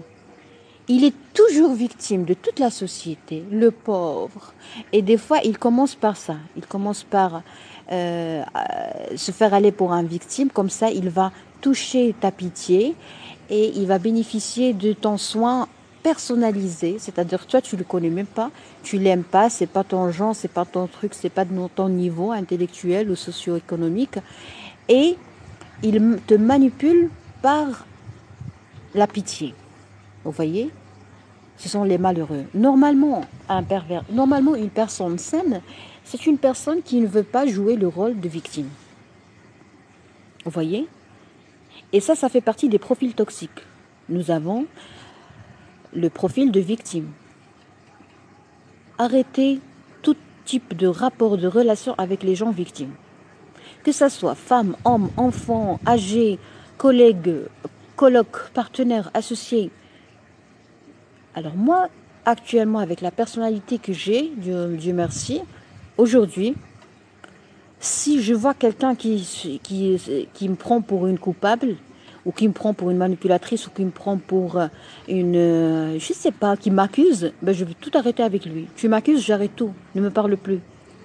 Tu es victime, va pleurnicher, je sais pas moi, près de ta mère ou près d'un psychologue ou je sais pas moi. Moi, je parle de la vie personnelle, je parle pas de mon cabinet. C'est terminé, hein. Les victimes n'ont pas de place dans ma vie, dans n'importe quel cadre. Faites le grand ménage de votre vie. Éliminez les victimes. Si quelqu'un, actuellement, je vous jure que si jamais quelqu'un me parle, me dit « Asma, non, tu m'as fait ça, ben, je peux très bien poser plainte contre lui. Je peux très bien parler avec mon avocat. Je peux très bien partir à la police. Je peux très bien appeler la police et lui dire « Monsieur, ce monsieur me fait mal. Ce monsieur ou cette dame m'épuise. Je n'ai plus d'énergie. Je vais mourir. J'ai plus d'énergie. » Ne permettez pas aux vampires d'énergie de vous empoisonner, comme a dit le monsieur. Non. Je suis pas là, je suis pas ton torchon. Tu es victime. Va voir un psychologue si tu es victime. Tu es victime parce que tu as un passé noir. Tu as un passé lourd. Tu as été victime de tes parents. Peut-être que ce monsieur a été victime d'une grossesse non désirée. Peut-être que ce victime... Donc, qu'est-ce qu'il fait, le pervers narcissique? Au lieu de reprocher ses parents, même si ce n'est pas une bonne idée, parce que ce qui est passé, au lieu de reprocher toutes les personnes qui l'ont manipulé, ben, il te reproche toi-même. Ben, mais moi, je ne peux pas supporter la haine que ce monsieur ressent envers son papa qui a quitté sa maman. Qu'il a largué, je sais pas, essayez de connaître l'enfance de la personne à qui vous avez affaire. Même un associé, vous voulez travailler avec quelqu'un, voilà, vous voulez travailler avec quelqu'un, vous voulez travailler ensemble, vous voulez collaborer, vous voulez faire du partenariat, essayez de connaître son enfance, essayez de chercher et non pas de connaître uniquement en posant la question. Parce qu'il y a ce qu'on appelle les mensonges. Ça, c'est un très grand sujet. Et surtout sur Internet. Ces malades, ce ne sont pas des malades, ce sont des diables, ce sont des criminels. Leur rôle principal sur Internet, c'est ça. Ils se cachent, ils sont des peureux, ils sont des faibles. Ils se cachent derrière les commentaires, derrière les messages et ils essayent de séduire les femmes et les hommes. Et par la suite, ils poussent les autres à croire qu'ils sont très gentils, que ce sont des anges, qui sont là pour les servir. Ah oui, ils ne cessent pas de vous culpabiliser et en même temps, ils ne cessent pas de vous rappeler qu'ils ont fait quelque chose pour vous. Si tu as fait quelque chose pour moi, ben c'est toi qui as décidé de le faire. Je ne t'ai pas demandé. En islam, pourquoi l'islam est bon pour la santé? En islam, il te dit, si jamais tu fais quelque chose de bon pour quelqu'un, il faut l'oublier. Il ne faut pas que tu me rappelles de tout ce que tu as fait pour moi. Le manipulateur pervers narcissique, brièvement appelé ou nommé pervers narcissique, qu'est-ce qu'il fait? Il joue du piano. Des fois, il fait la victime. Des fois, il te culpabilise. Des fois, il te dit, ah, tu m'as pas remercié parce que je t'ai fait, et puis par la suite, c'est comme ça que tu me réponds, comme ça, pour te torturer, pour te découper le cœur, comme on dit. Il veut te découper le cœur. Alors là, il faut arrêter. Mais vous êtes dans la toxicité, vous baignez dans la toxicité et c'est un criminel. Et il va vous menacer. Tu me menaces, je parle avec la police. Point. On a dit qu'il attaque votre réputation. Comment est-ce que tu as permis au pervers narcissique d'attaquer ta réputation? 1. Tu as coupé les liens avec ta famille, avec tes amis. Il est strictement interdit de couper les liens avec les membres de la famille, les membres de la grande famille, les amis, les collègues, quand tu entres en relation avec un homme. Il va te dire qu'il est jaloux. Il n'est pas jaloux. C'est un pervers narcissique. C'est un criminel qui va te menacer par la suite. Si tu coupes le lien avec les gens, il va dire aux gens que tu es mauvaise et il va venir te dire que les gens sont mauvais. Ça, c'est vrai. Ça, c'est vrai. Moi, je l'ai vu. Ça, c'est vrai. Donc, en islam, encore une fois, la médisance est interdite. Ça fait partie des 8 profils toxiques. Je vous recommande une vidéo de Nicolas Park, le coach canadien-français. Nicolas Park, la vidéo s'appelle les 8 profils de personnes toxiques. Alors, les gens qui viennent, les médisants qui viennent vous dire, par exemple, vous rapportent des nouvelles et des informations, vous disent que cette femme a dit quelque chose de mauvais sur toi, cette femme essaie de nuire à toi, il est toujours en train de te faire peur. Mais il ne faut pas avoir peur. C'est interdit en islam d'avoir peur des gens et c'est interdit en islam de parler à l'absence de quelqu'un, de quelque chose de mal. Donc une personne qui ne respecte pas l'islam, il faut savoir que c'est une personne qui est toxique et ça risque d'être un pervers narcissique.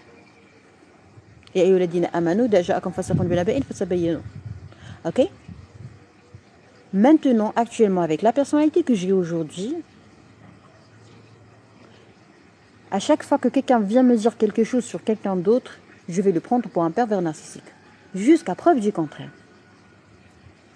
Donc l'islam n'est pas dur, non. L'islam nous protège de quelque chose de plus dur. C'est le pervers narcissique, c'est les personnes toxiques. Vous voyez? Moi-même, ça fait bien longtemps que j'ai arrêté de faire la victime. Je ne faisais pas la victime, mais j'ai arrêté de me plaindre. Des fois, je souris, je plaisante, je commente des blagues et tout, même si j'ai beaucoup de problèmes, parce que j'ai programmé mon cerveau pour bénéficier de la vie, pour déguster la vie et pour arracher les bons moments. Vous voyez? Pourquoi? Parce que j'ai remarqué que l'islam est très bon pour la santé. Tu ne me parles pas des autres. Le pervers narcissique, qu'est-ce qu'il fait? Pour abîmer ta réputation bien avant les menaces, il part chez les autres leur dire que toi tu es mauvaise, tu leur dis quelque chose. C'est toi qui essayes c'est toi qui as demandé de couper tout lien avec ces gens, vous voyez? Donc les gens croient, les gens bien sûr, les ignorants comme lui, croient que tu es une mauvaise personne, que tu es vraiment une vipère et que tu l'empêches de rendre visite par exemple à sa famille ou à ta famille à toi. Malheureusement, ce qui est très toxique, ce qui vraiment vous épuise votre énergie, c'est quoi? C'est que les membres de ta famille, ils deviennent tes ennemis à cause de lui. Donc, s'il vous plaît, essayez de renforcer les liens familiaux. Restez toujours consolidés, restez toujours forts, restez toujours unis. Ne permettez pas à un étranger de venir vous dire ah, ta sœur est comme ça, ta sœur est ainsi, ta sœur a fait ceci, ta sœur a fait cela.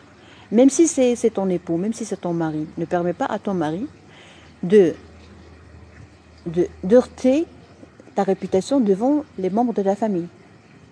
Par exemple, il y a des maris qui partent chez la famille de son épouse et leur dire ah, je suis désolée, mais votre fille était une prostituée et puis là, je me suis mariée avec elle parce que je ne savais pas tout ça.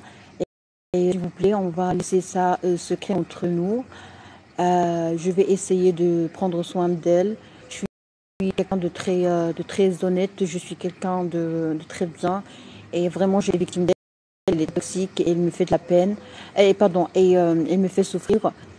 Et vous savez, vraiment, c'est très honteux, mais pour l'amour de Dieu, n'essayez pas de la reprocher ou de la punir. Vous voyez, parce que c'est interdit d'être prostituée dans un monde arabe ou dans un monde musulman. Quelque chose de plus qu'une vipère. Vous voyez. Et de l'autre côté, il va vous dire que votre famille, par exemple, n'est pas d'accord entre mariage.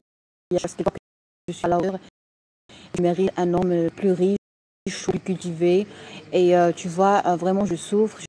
Je sais pas, moi je t'aime, je suis tellement. Il parle toujours de l'intérieur. Donc toi, tu vas devenir vraiment très méchante avec ta famille. Et ta famille va être très méchante avec toi. Pourquoi? Parce que vous n'avez pas respecté l'islam, par exemple, je parle des musulmans. Vous n'avez pas respecté ce qu'Islam a demandé de faire. Quand quelqu'un vient avec quelque chose, il demande des preuves. Est-ce que tu as des preuves? Ah non, non. Ils ont toujours cette excuse. Ah non, non, non, je ne peux pas, sincèrement, je ne veux pas créer des problèmes. Lui, le pauvre, il est toujours gentil, il ne veut pas créer des problèmes. Est-ce que c'est pas toxique? À moi, sincèrement, en répétant ça, j'ai senti de la toxicité.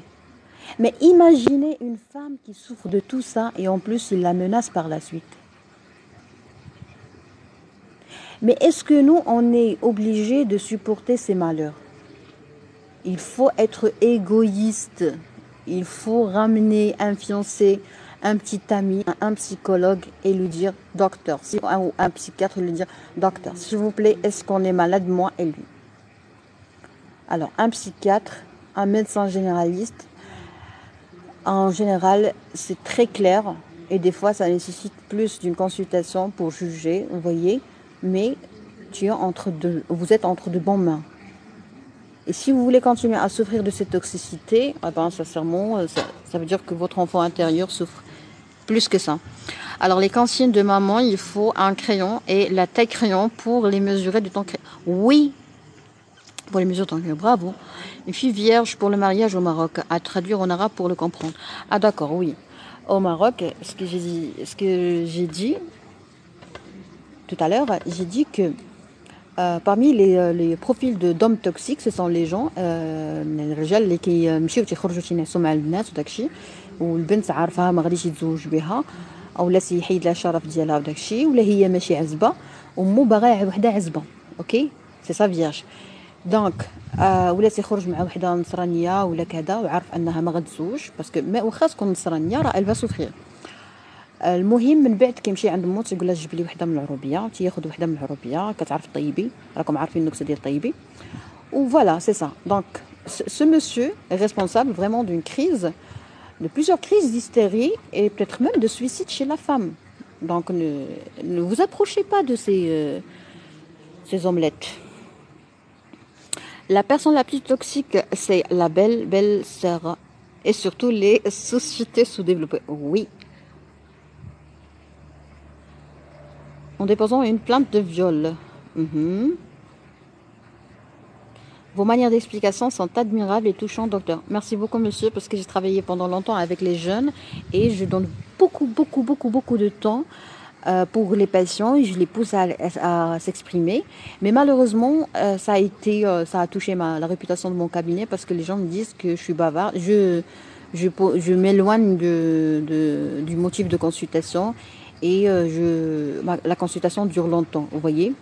C'est pour ça que je dis que même si tu es honnête, même si tu fais un très bon travail, tu vas pas avoir une bonne réputation. Tout dépend de la société, du bain où tu baignes, du bain où tu prends ton jacuzzi. Donc, essayez, essayez toujours d'évaluer la personne à qui vous vous adressez. Moi, personnellement, je ne vais plus répondre aux appels. Je vais commencer à être égoïste. Je vais répondre aux appels, aux messages, à n'importe qui, à n'importe quoi. Soit la personne, elle passe par une présélection, sélection, soit je ne perds pas une minute avec elle. Et je vous conseille de le faire. J'ai un grand diplôme de médecine générale, je fais un très bon travail. Je sacrifie beaucoup de temps, plusieurs années dans la recherche pour faire ce que je veux. Donc, à la première question que je vais poser aux gens, tu veux me parler, c'est quoi ton niveau scolaire? Que ce soit dans les lives, je le fais toujours dans les lives, ou dans ma vie personnelle, c'est ça. Tu n'as pas un grand diplôme, ne me parle pas. Pourquoi? Parce qu'il n'y a que des malentendus. Ok? Vous savez, un jour, j'ai refusé une demande de mariage. Pourquoi? Parce que c'était un homme toxique. Est-ce que vous voulez que je partage ça avec vous?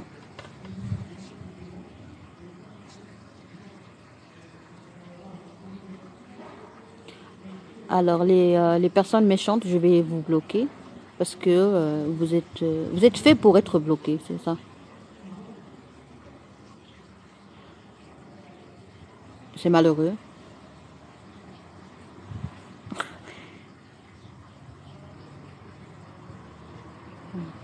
Et donc, le phénomène du siècle des vieux célibataires qui ont devenu agogo à cause de ces problèmes.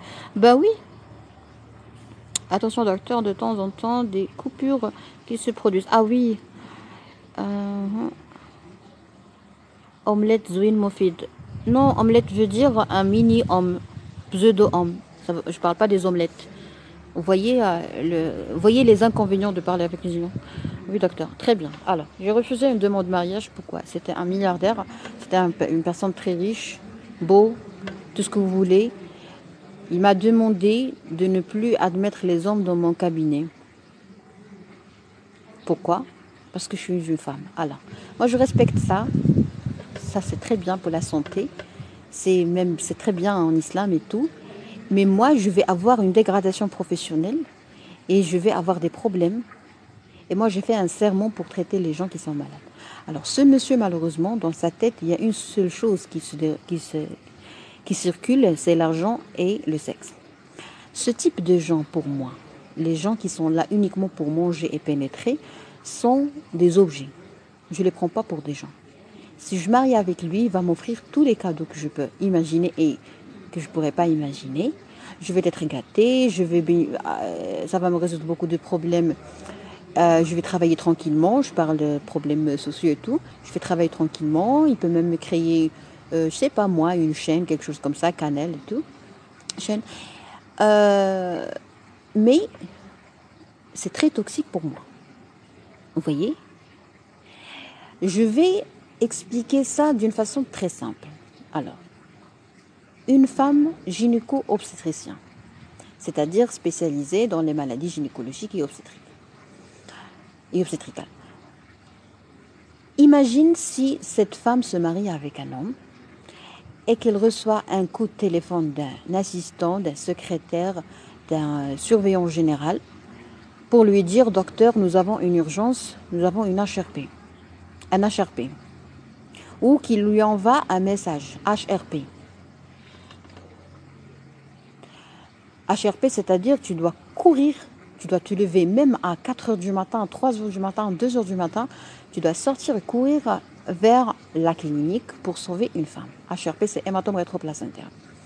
Nous avons des urgences comme là, j'ai eu une grossesse extra-utérine compliquée. nous avons, par exemple, PE, prééclampsie.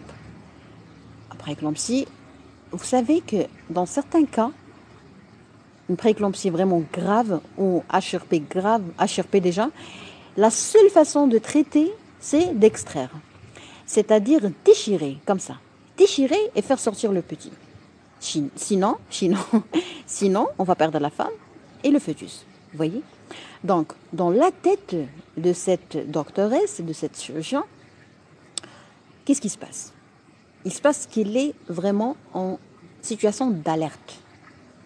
Il doit sauver. Dans la tête de ce monsieur, il ose lui dire que toi, tu es en train de me mentir. Bien sûr, s'il est paranoïaque, c'est autre chose. Ne vous mariez jamais avec les paranoïaques, parce que sinon, vous allez être tué par cette personne. Il ne fait confiance à personne, il ne croit rien, il est très injuste et il risque de vous tuer. Un paranoïaque doit être traité. Un schizophrène doit dire que ce monsieur est schizophrène, est-ce que tu veux te marier avec lui? Sinon, c'est les crimes. Hein. Bon, revenons à notre exemple. Alors, imagine cette gynéco-obstétricienne qui va se marier avec un homme, qui reçoit un coup de téléphone le soir, il va sortir. Normalement, c'est à lui de l'accompagner. Ou quand on va lui envoyer, par exemple, je ne sais pas, une ambulance. L'essentiel, c'est que cette personne, cette femme, va passer 2 heures dans la clinique, ou 3 heures, ou toute la nuit. Vous voyez? Dans sa tête, elle a sauvé, elle a fait un très bon travail, même s'il est fatigué, même si c'est le soir. Et en plus, le lendemain, elle a des rendez-vous qui va peut-être, je ne sais pas, reporter s'ils sont des consultations, s'il s'agit de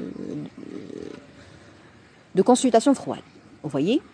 Elle a tout ça qui circule dans sa tête. Dans la tête du monsieur le milliardaire, qui est toxique pour elle, il peut ne pas être toxique pour une femme au foyer, mais lui, il est têtu, il veut se marier avec une spécialiste ou une doctoresse. Ça, c'est un autre problème de grandeur. Il va lui dire, avec toute l'audace, tu es une traîtresse, toxique Yesam. Tu es une traîtresse, tu m'as trahi, tu es sorti avec un homme, tu as couché. Pour lui, il n'y a que le pénis qui circule et le vagin. Alors moi, je déteste ces gens-là. Je les déteste. Plus ils s'approchent de moi, plus je les déteste. Plus ils s'éloignent, plus ça va aller. Si tu as une grosse tête, si tu as plusieurs dimensions d'esprit, si tu as fait de grandes études, il ne faut pas se marier avec n'importe qui, même s'il est riche. Ok? Moi aussi. Bravo, madame. La richesse, c'est dans le cerveau. Un homme qui est riche dans son cerveau va tôt ou tard être riche. Un homme qui est riche, qui est très très actif, qui n'est pas paresseux, qui est riche dans son éducation, va te rendre très heureuse. Un homme qui a beaucoup d'argent et qui n'a pas développé plusieurs dimensions d'esprit, il pense à une seule chose. Mémé, néné, c'est-à-dire il mange et il fait le sexe. Quand tu parles avec lui, essayez de faire très attention. Encore une fois, on va revenir à l'islam et on va voir combien l'islam n'est pas dur, mais il nous protège. Pour éviter ce type de problème avec ces gens, ce n'est pas un pervers narcissique, mais c'est un paranoïa, ou c'est un paranoïaque, ou c'est un schizophrène, ou c'est un monsieur qui souffre tout court. Essayez de proposer à ce monsieur de partir, avant le mariage, de partir voir un psychologue. S'il répond non, il faut s'éloigner. Il faut courir, madame, vous devez courir. Vous êtes en danger, il va vous tuer, il va vous menacer, il va se venger. Pourquoi? Parce que ce monsieur ne croit même pas à l'importance et le rôle du psychologue. Un homme qui ne croit pas au psychologue et à l'intérêt que tu peux tirer de cette consultation est un homme toxique. Toute personne qui n'apprécie pas le rôle du psychologue est une personne toxique. Point. Point. Parce que dans la vie, on va rencontrer beaucoup de problèmes, on va rencontrer beaucoup de difficultés. On va avoir des enfants. On va devoir gérer l'enfance, gérer l'adolescence. Et si on n'a pas traité notre enfant intérieur, je ne crois pas qu'on sera des bons parents. Donc vous avez choisi un mauvais papa. Ou l'inverse, des fois, c'est l'homme qui se marie avec une femme uniquement parce qu'elle est belle, parce qu'elle est riche, parce qu'elle a une belle taille, parce qu'elle est séduisante, et par la suite, il remarque qu'il parle qu'il s'adresse à un mur. أرجوك دكتورة هل ممكن تساعديني بلوك بلوك. C'est terminé les manipulateurs. Vous n'avez plus le droit d'exister dans mon live. Ça, c'est la manipulation électronique. Ok? N'aidez personne sur Internet parce que nous, on est dans un rêve. Que ce soit un cauchemar ou un bon rêve, ça dépend de la personne avec qui tu parles. Laissez ces personnages de ces cauchemars dans le live. Ne parlez jamais en privé avec les gens parce qu'ils sont tous des criminels ou des personnes toxiques. Point. Bravo. Bravo, Madame Nanou, vous êtes là pour m'encourager.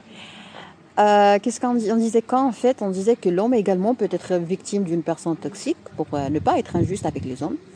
Alors monsieur, si vous avez un très grand diplôme, si vous avez fait des formations et si vous avez envie de faire des formations, si vous avez envie de progresser, choisissez la partenaire qui va vous aider à aller vers l'avant.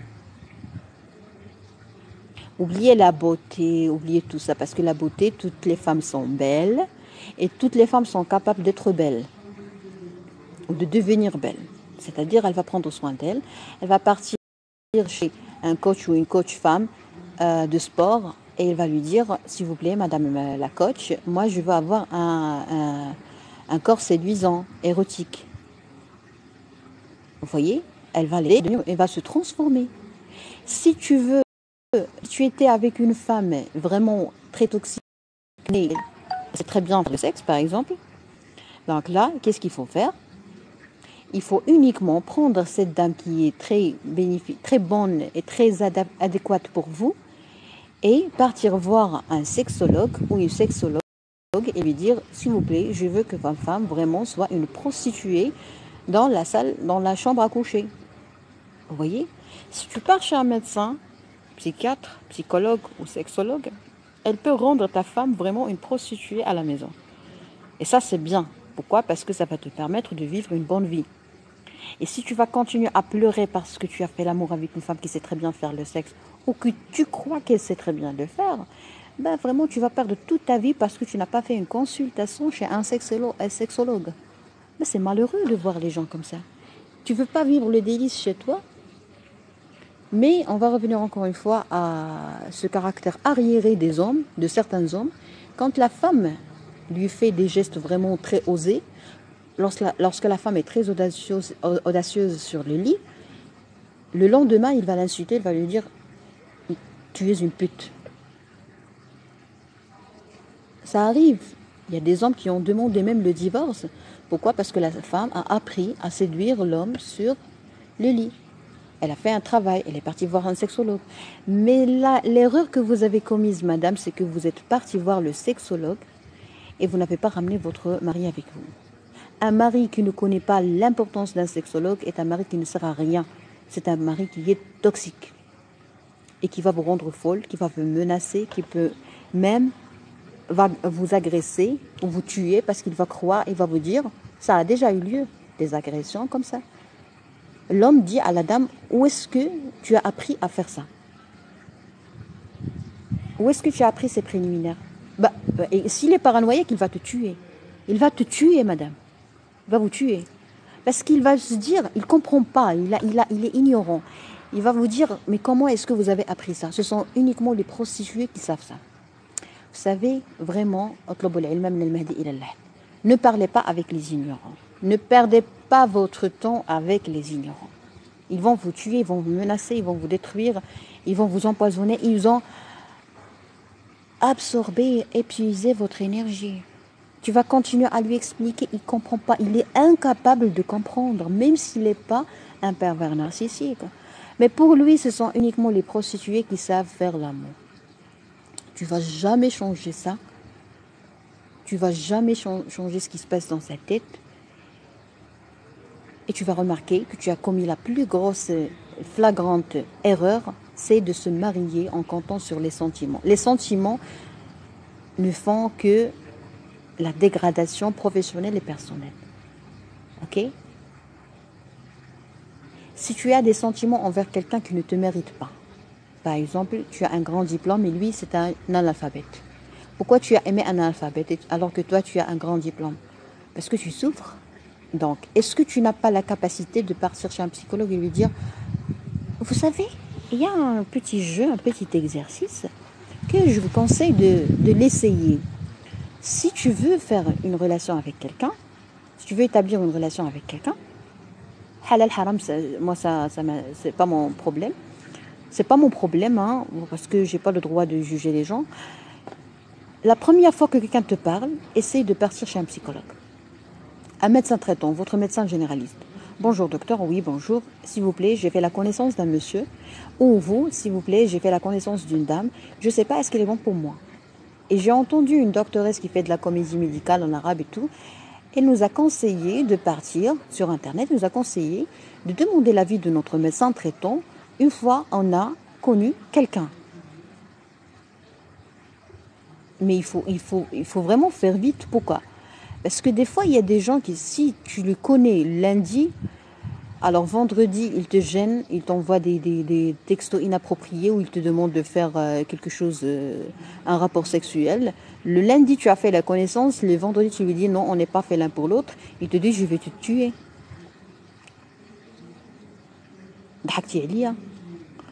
Tu as fait sa connaissance le lundi, le vendredi, il te dit, moi je t'aime, tu peux pas me laisser tomber. Moi, je peux pas vivre sans toi. Mais si tu peux pas vivre sans moi après 3 jours, mais c'est-à-dire que tu es malade, tu vas me tuer, tu vas me menacer. Soyez sûr que toute personne qui te dit je ne peux pas vivre sans toi est une personne malade et qui risque de t'agresser.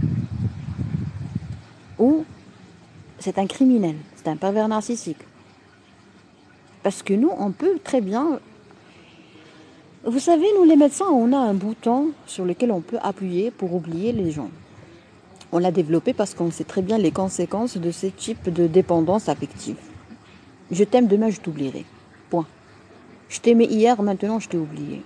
Tu es toxique, tu es un criminel. Point. نقدروا نقولوا توكسيك كلمة نموذجية مستنبطة من سلوك معين لطبيعة خلق ما يغير نتيجة قلة وعي. بلوك. Vous êtes une personne toxique. C'est ça la toxicité. Il veut juste réciter ce qu'il a appris ou il a fait copier-coller de Google. C'est bloc. C'est terminé, hein, la gentillesse. J'ai pu extraire les informations que je voulais de vous.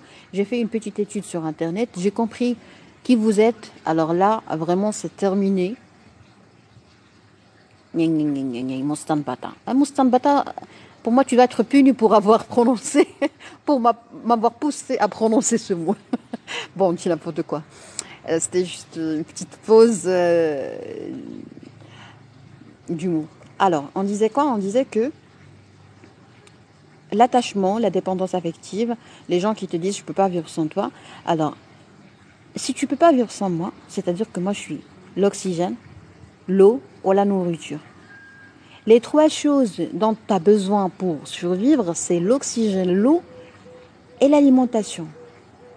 Je vous jure, hein, tous les médecins savent ça. Tous les médecins savent que vraiment, il n'y a aucune personne qu'on ne peut pas vivre sans.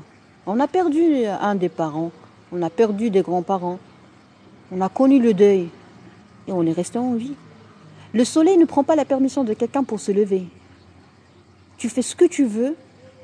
Ce matin, en prenant mon petit déjeuner, je l'ai pris dehors, j'ai remarqué quelque chose de très important. J'ai remarqué que des fois, des jours, on n'arrive pas à voir la lumière du jour. Et aujourd'hui, j'ai vu la lumière de ce matin et je me suis dit, Asma, mais comment tu n'as pas pu, pendant quelques jours, ou pendant longtemps, parce qu'en général, on travaille durant ce moment-là, mais pourquoi tu t'es privé de cette lumière? Pourquoi tu prenais pas un petit moment durant la journée uniquement pour la lumière solaire? Pour regarder la lumière solaire et essayer vraiment de la toucher, essayer vraiment de la voir consciemment. Il y a une lumière. toxicité des gens, des fois, nous empêche de voir la lumière du jour. Est-ce que vous avez touché ce que je veux dire? Des fois, il y a la lumière, il y a la verdure, il y a les oiseaux, il y a la fontaine, il y a les fleurs, il y a des petits chats très beaux, il y a beaucoup de choses, mais on n'arrive pas à voir ça. Il est devant nous, mais on n'arrive pas à le voir. Alors là, on a commis une erreur en islam, c'est qu'on ne dit pas Dieu merci, alhamdoulilah, la gratitude. Pourquoi? Parce qu'on est entouré par le poison. Alors, je suis très fatiguée, en plus... il va faire quelque chose. Merci beaucoup, docteur. Ah, je vous en prie, la nano. J'ai dépassé 90 minutes. On m'a informé que j'ai dépassé 90 minutes. On m'a dit, excellent travail, tu es passé en live pour 90 minutes. N'oublie pas de prendre une pause. Ah, d'accord. Ah ben, c'est le tic-tac, la société tic-tac qui me propose une pause. Ça, c'est magnifique. Les psychologues sont admirés par les gens de conscience. Ils sont très peu dans notre société. Oui, monsieur. شحال لكن قلتي مفهوم توكسيك هو صم وانا عطيتك حسب المفهوم الوعائي العقلي خاصني. Alors bloque encore une fois, ce monsieur a deux comptes, c'est-à-dire que c'est un criminel. Toute personne. Alors vous avez vu la toxicité, il a deux comptes. Est-ce que vous avez... Écoutez, je vais vous poser une question. Est-ce que vous avez deux comptes TikTok? Est-ce que vous avez besoin d'avoir deux comptes TikTok si vous n'êtes pas un criminel? Si vous n'êtes pas une personne toxique?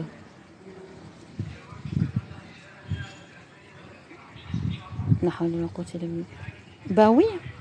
Ben je l'ai bloqué. Déjà, il parle en arabe par respect aux gens. Ici, quand je fais des lives en arabe, oui, j'empêche les gens de parler, d'utiliser une autre langue. Mais là... Tu es en train de me parler de la philosophie de beaucoup de choses, tu dis du n'importe quoi, ça n'a rien à voir avec ce que je suis en train de raconter. Je suis en train de raconter quelque chose de très pratique, de très bénéfique et qui va aider des gens. La toxicité, mais c'est grave, la toxicité. Merci pour vos conseils, docteur. Je vous en prie, Léla. Alors, je vous dis au revoir. J'ai aimé partager ces moments avec vous. Ça m'a permis, de me libérer de toxicité et vous pousser à déguster ce relâchement, cette relaxation, de sentir. Vous savez, des fois, on a du mal à sentir l'air qui pénètre dans nos poumons. Et des fois, on ressent la fraîcheur de cet air. Je ne sais pas, est-ce que vous avez touché ce que je veux dire? Alors moi, je vais préparer pour vous des visios, ça va être uniquement en français, des visios, très brefs, des brèves, pour vous pousser à sentir la fraîcheur de l'air qui existe et vous pousser à sentir et être conscient de la beauté, de la lumière du jour. Parce que des fois, vraiment, la toxicité des gens nous rend aveugles et incapables de sentir et incapables de profiter et d'utiliser nos organes de sens. On a du mal à sentir des choses. Une odeur, par exemple, de café, c'est bien, c'est bon, c'est beau de sentir, de sentir comment nos organes de sens fonctionnent. Quand tu dégustes quelque chose, par exemple, quand je vous ai dit, j'ai commencé à cuisiner, à faire des plats et j'utilise des trucs en argile, j'ai du tagine et tout, et sincèrement, c'est merveilleux. Je vous conseille de faire cette expérience. Et puis hier, j'ai préparé mon dîner dans une tagine et j'ai remarqué que c'est très délicieux. J'ai même commencé à manger en utilisant mes mains parce que ça fait bien longtemps que je n'ai pas mangé avec mes mains. Uniquement lorsque je suis invitée chez des gens populaires, je le fais. Mais sincèrement, hier, j'ai pu manger avec mes mains et j'ai pu même sucer mon doigt à la fin parce que c'était tellement délicieux. Et ça, c'est important, vous voyez. Voilà, donc je vous souhaite une excellente journée. À bientôt, docteur. Vous êtes admirable et adorable sur le plan explicatif. Je vous en prie, monsieur. Bonsoir et bonsoir à vous. Merci, monsieur Barak. Merci beaucoup, docteur Asma, pour ces conseils. Vous êtes admirable. Vous aussi, madame Nanou, vous êtes adorable. Mais par exemple, sur le partenaire toxique, c'est toi, Alevai Drama Queen. Je connais pas ce monsieur. Il est toujours là pour m'insulter en arabe et là il a insulté en français. Ben c'est une autre preuve pour vous dire que on n'apprend pas une langue, on apprend une culture. Alors il faut, monsieur, je vous conseille de passer, je sais pas, un stage de 6 mois, 3 mois, 4 mois à Paris pour apprendre le français à la parisienne et puis pour essayer de connaître la culture française au moins. Parce que nous, on n'est pas en train de traduire ici, on n'est pas en train d'insulter, on est en train de partager un moment de qualité, un moment de plaisir avec les gens de qualité et avec les gens aimables. À la prochaine.